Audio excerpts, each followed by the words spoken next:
Sensationalism from Wikipedia, the free encyclopedia.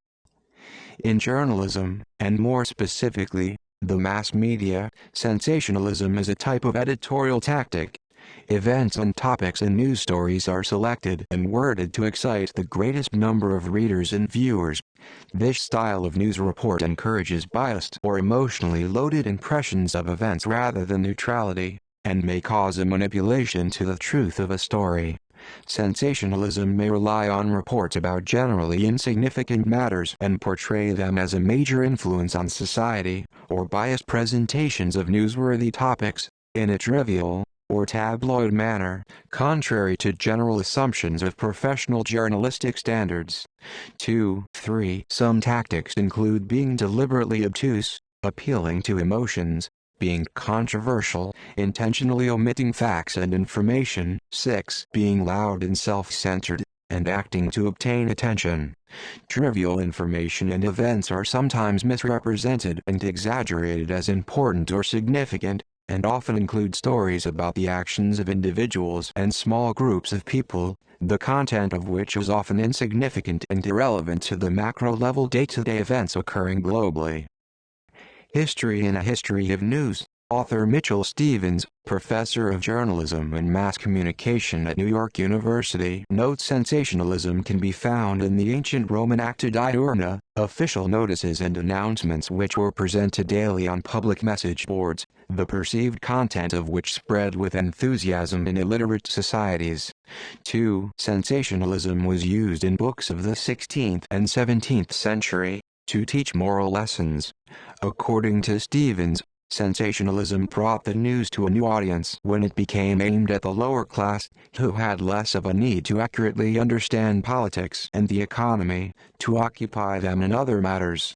Through sensationalism, he claims, the audience was further educated and encouraged to take more interest in the news. 2. The more modern forms of sensationalism developed in the course of the 19th century in parallel with the expansion of print culture in industrialized nations. A genre of British literature, sensation novels, became in the 1860s the best example of how the publishing industry could capitalize on a rhetoric made of surprising turns in the narrative to market serialized fiction in the expanded market of the periodical press. The London magazine Belgravia, edited by the popular author of sensation novels Mary Elizabeth Braddon between 1867 and 1876, offered one of the earliest theories of modernity and its shock value mediated by sensationalism. The attention-grasping rhetorical techniques found in sensation fiction were also employed in articles on science, modern technology, finance, and in historical accounts of contemporary events, as discussed by Alberto Gabriel in Writing Popular Culture in Victorian Print. The collection of essays Sensationalism and the Genealogy of Modernity, a Global 19th Century Perspective, edited by Alberto Gabriel, is also helpful to track the trans-historical presence of sensationalism in several national contexts in the course of the long 19th century. Scholars in the collection engage in an interdisciplinary discussion on popular culture, literature, performance, art history, theory, pre-cinema and early cinema. In mass media, one presumed goal of sensational reporting is to increase or sustain viewership or readership, from which media outlets can price their advertising higher to increase their profits based on higher numbers of viewers and/or readers. Sometimes this can lead to a lesser focus on objective journalism in favor of a profit motive, in which editorial choices are based upon sensational stories and presentations to increase advertising revenue. Additionally, advertisers tend to have a preference for their products or services to be reported positively in mass media, which can contribute to bias in news reporting in favor of media outlets protecting their profits and revenues, rather than reporting objectively about stated products and services. However, newspapers have a duty to report and investigate stories related to political corruption. Such investigative journalism is right and proper when it is backed up with documents, interviews with responsible witnesses, and other primary sources. Journalists and editors are often accused of sensationalizing scandals by those whose public image is harmed by the legitimate reporting of the scandal. News organizations are not obliged to, and are often ethically obliged not to, avoid stories that might make local, state and national public figures uncomfortable. Occasionally, news organizations mistakenly relay false information from unreliable anonymous sources, who use mass media as a tool for retaliation, defamation, victim and witness tampering, and monetary or personal gain. Therefore, any story based on sources who may be reasonably assumed to be motivated to act in this way is best interpreted with critical thinking. In extreme cases, mass media may report only information that makes a good story without regard for factual accuracy or social relevance. It has been argued that the distrust in government that arose in the aftermath of the Watergate scandal created a new business tactic for the media and resulted in the spread of negative, dishonest and misleading news coverage of American politics.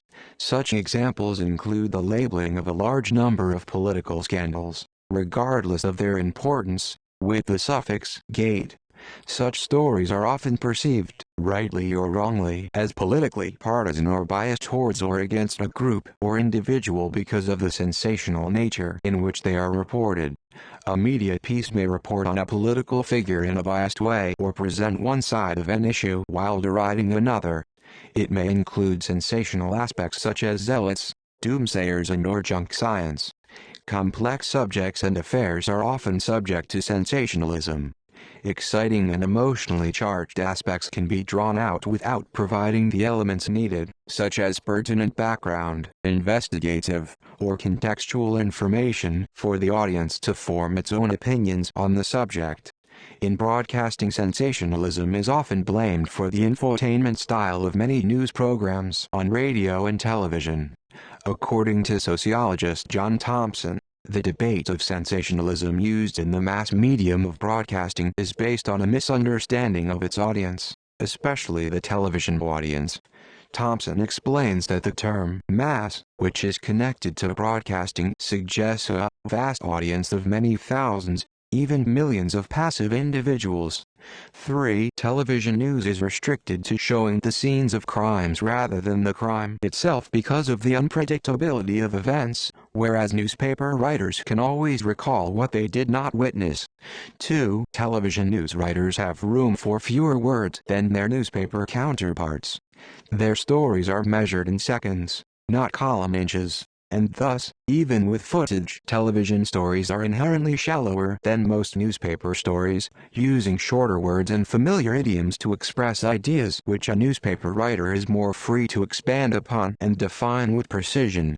Citation needed. Online, the digital revolution has completely changed the way people both produce and consume news content.